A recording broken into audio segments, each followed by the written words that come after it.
Hello everyone and welcome back to the Great Book of Grudges. My name is Nathan and we're back with some more SFO updates. We're almost at the end. There's this video and then one tomorrow, and then the patch Storm of Chaos will finally drop, which will be the complete SFO experience until another patch comes in, at a later time. Now we're going to go back to Warhammer 1 with this video, as we're going to discuss the Wood Elves, as they've had some pretty fun changes, so without further ado, let's begin. We're going to start off with Orion, as he is the default character for the Wood Elves, and he has the following faction effects. Orion can call for Wild Hunt and grow up the Oak of Ages. Upkeep costs -2% for Orion's army for each active war. Upkeep costs -1% for all other armies for each active war. Yes, it's a little bit of a nerf from vanilla, but let's be honest, the vanilla one was kind of broken, as yeah, you could have 3 armies constantly. Anyways, let's move on. Campaign movement range plus 50% in World Route stance, and finally unique units, Eternal Wardens and Wildwood Wardens. We're going to talk about those a little bit later. When it comes to Lord effects, we have the following. Passive ability, Guardian when Aerial is embedded in Lord's army. Vigor loss reduction, -20% for cavalry units, Lord's army. Speed +10 for cavalry units, Lord's army. Weapon strength +10% for cavalry units in Lord's army, and charge bonus +10% for cavalry units in Lord's army. I don't know about you guys, but this looks like it's going to be a cavalry heavy army. Moving on to Durfu, we have the following. First up in the faction effects, Durfu can unite the lands of Athaloran. Diplomatic relations, -50 with dwarfs. It's going to be a bit of a problem for you because you're surrounded, but Durfu is quite the aggressive character anyway, so it's fine. Passive ability, Wrath of the Wood for ancient treemen. Melee attack, +10 when fighting against dwarfs. Attribute, Mastery of the Elemental Winds for ancient treemen and embedded spellsingers. Unique units, Durfu's Wargrave and Grove Guardians. Finally, we have the Lord effects, which are all units in Durfu's army are immune to all attrition. Upkeep -20% for Forest Spirit units in Lord's army. Passive ability, Annoyance of Netlings for all Treemen units in Lord's army. And passive ability, Resplendence of Luminescence for all Treekin units in Lord's army. Moving on to the Sisters of Twilight now, we have the following faction effects. Forge of Dave, craft and upgrade unique weapons, armor and items offered by the Master Smith Lord Dave. Ability, Volley of Kurnos for Hawk Rider units. Passive ability, God of Smith's Blessing, all characters faction-wide, and the unique unit, the Heralds of Talon. When it comes to the Lord effects, we had the following. Upkeep -20% for missile units in Lord's army. Melee attack +5 for flying units in Lord's army, and charge bonus +25% for flying units in Lord's army. Your big birds are going to be a bit more useful if you decide to play as the twins. And lastly, we have Draika, which actually has become my favorite Wood Elf faction so far. So for the faction effects, we have the following. Draika has extended technology tree and no movement cost for raiding stance. Diplomatic relations -50 with Wood Elves. Upkeep -10% for all Dryad, Treekin, Grove Guardian, and Treeman units. Starts with 1 Amber. All Elf units are glamoured, reducing their combat power and making them expendable. And finally, unique units and hero. Coadil for the hero, Malevolent Tree Spirits, Dryads with bows, and Forest Beast units. For the Lord effects, we have the following. Casualty replenishment rate +10% for Dryad units in Lord's army. Control -5 for enemy local province. Melee attack +10 for Dryad units in Lord's army. Weapon strength +10% for Dryad units in Lord's army, and finally the ability Rouse to Wrath. I'm not going to stay too long here, but this is the technology tree which you're already kind of used to. It's been updated just to include the new units, and obviously some stuff has been changed around already with the tech that you've already been used to, just to rebalance everything for SFO standards. So if you're not really used to playing SFO, you're going to want to look around and see what is the most beneficial tech for you as you start progressing through your campaign. There's quite a lot, and some of the factions do actually have extended trees too, so keep that in mind. For example, this is Orion's one, which is focused around the Oak of Ages, and you can get some pretty powerful bonuses here. You do have to keep in mind that each of these bonuses will reduce your research rate, so you might want to think ahead or try get some bonuses before you are doing these.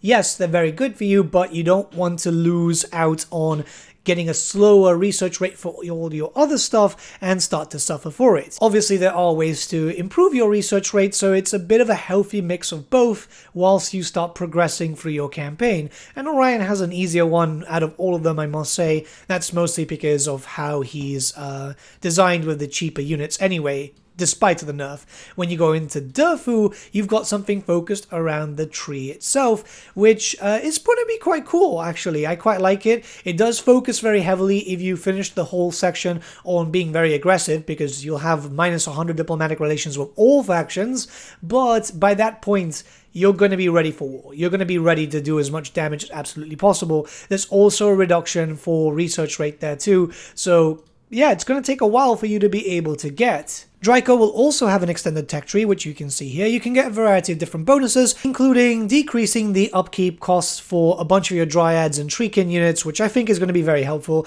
as that's going to be the main focus of your army. You're going to have some elves, but they're not really going to be as prevalent, or at least if you want to go for a more roleplay thing, you're not going to have any elves at all, which is generally how I play her, and I think the system works out quite well for her. Again, she's my favorite character. I've actually played her a decent amount of times.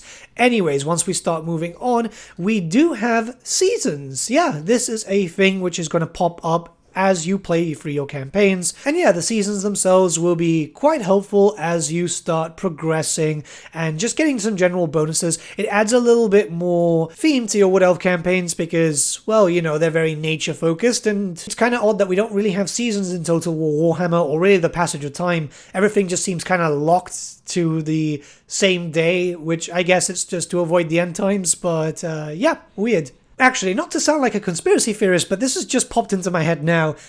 Maybe the fact that we don't actually have a moving calendar like we normally do for Total War games, could that be just because Games Workshop didn't want us to pass the end times date and go, oh well, we avoided the end times?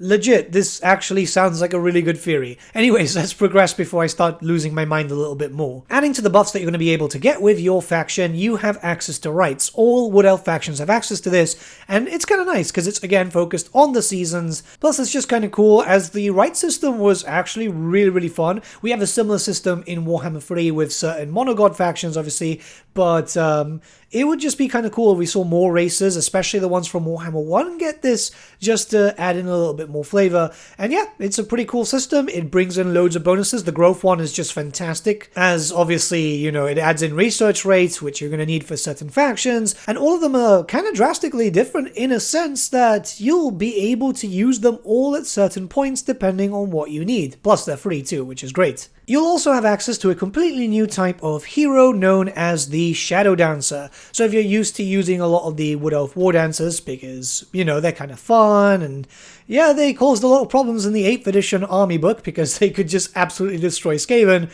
It's just my PTSD coming up here. A hero version is going to boost up those troops. It's going to be very powerful in melee. It's a little glass cannon-y because it's not really going to have a lot of armor to protect it and all that, but it's going to be one of those things that if you need a hero to do a lot of damage very quickly in melee, this is definitely going to be the one for you. Yeah. Really cool hero. Love the concept. It's got Stalk too. It's just very fast moving. It's got a variety of different skills, so you can play around and just make up your own as you go through. But now we're going to start looking towards the units added in through the mod. The first one are going to be a Orion exclusive. These are the Wildwood Wardens.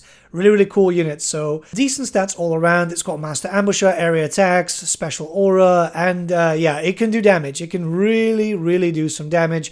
I love the look of them. I think they look really cool. Having some specialized elves, especially for Orion, who could really do some, will just add in a little bit more flavor, which is always a plus, to be honest. The next one, again for Orion, are the Eternal Wardens, and these ones are quite strong because you've got a really powerful front line. I love the coloring. I actually really like the coloring here for a Wood Elf unit. It's actually quite different, but anti-infantry, melee expert, forest stalker stats are pretty good too. You can have this upfront and personal without worrying too much, while keeping your archers safe, or pretty much anything that is kind of glass cannon-y, because, well, you know, you're playing Wood Elves. Everything is very squishy, but that's expected because that's how the Wood Elves were on the tabletop. Now, I'm going to start moving on to some other stuff. We're going to move on to the Orion exclusive, with the first being the Grove Guardians. Big monster units. These are basically tree men, but in a smaller form. a big group of them, so you get a lot more attacks coming out as you have more entities. And yeah, I mean, you can't go wrong with this, can you? There's another version too, which I really, really like. These are another version of the Grove Guardians, but with bows this time. Well, great bows, because these aren't standard bows. They're going to hit quite hard. And if you're used to kind of using the skeleton giant for the Tomb Kings, it's kind of like that, but a little bit weaker, and it comes with a large group. But this basically gives you an artillery piece, which, yeah, the Wood Elves did kind of lack. They had something in very, very early editions, but we don't really have that anymore, and 250 range is pretty much nothing to sniff at. It's really, really good. Lastly for Orion, we have Durfu's Wargrove, a smaller unit but very, very powerful. Beautiful coloring. Absolutely love these. Yeah, it's the Malevolent coloring, but yeah, I've always been a big fan of it. It's actually how I'm trying to paint up my own Dryads at the moment. But these behemoths will easily cut down through a swath of enemies without too much of a problem. Melee experts, they're capable, perfect vigor, and yeah, very, very, very strong. Which is what you expect from a bunch of tree men and an army which is going to be focused very heavily on tree men. Speaking of which, we're going to move on to Dryka now, and we have Malevolent Dryads with bows. Now, this might sound very, very weird to you, but Dryads with bows actually were mentioned in the lore, and I believe were mentioned in the 8th edition army book, just not a unit, which was always a big shame, because a lot of people were hoping that was going to end up being an official thing, and it just never happened, because, you know, end times and so on. It's great that we're seeing that here, because it just kind of makes sense, especially for Dryka, who's just not going to be using a lot of elves. You're going to want to have some sort of range. It's not the best stats, but it's decent, and you do get a lot of ammunition, so you will get a lot of shots out. Now for the Sisters of Twilight, we have the Heralds of Telin, and yeah, it's a very powerful unit of Great Forest Eagles. Incredibly, and I mean incredibly fast. They can do quite a decent amount of damage, and I mean, yeah, it kind of fits with the theme, especially with this faction where everything is just mostly mounted and flying and moving around. Yeah, I don't really play the Sisters too much, so I can't really comment too much. But yeah, the Wood Elves didn't really need too much help. Let's be honest here. They did get a lot of nice changes when it came to the rework, which we waited years for. But the focus here was clearly to make some factions quite unique from each other, and I think this does it quite well. I've been really enjoying my Dryka campaign. I've been really, really enjoying it, because it feels like how Dryka should now, having a little bit of arrows there, just to provide for a little bit of support, and I think that's really what she needed there, just to differentiate her. Orion's feeling good as always. Durfu feels really, really good. I do have a lot of fun with the Wood Elves when I do sit down to play with them with the SFO mod. But yeah, let me know what you guys think about the changes. Leave your thoughts in the comments below, as that will help gather feedback for the SFO team as they do check out the comments for these videos. And with all that being said, have a nice day. I'll see you tomorrow for the last SFO video, and then we shall see the release. So yeah, have a good day, everyone.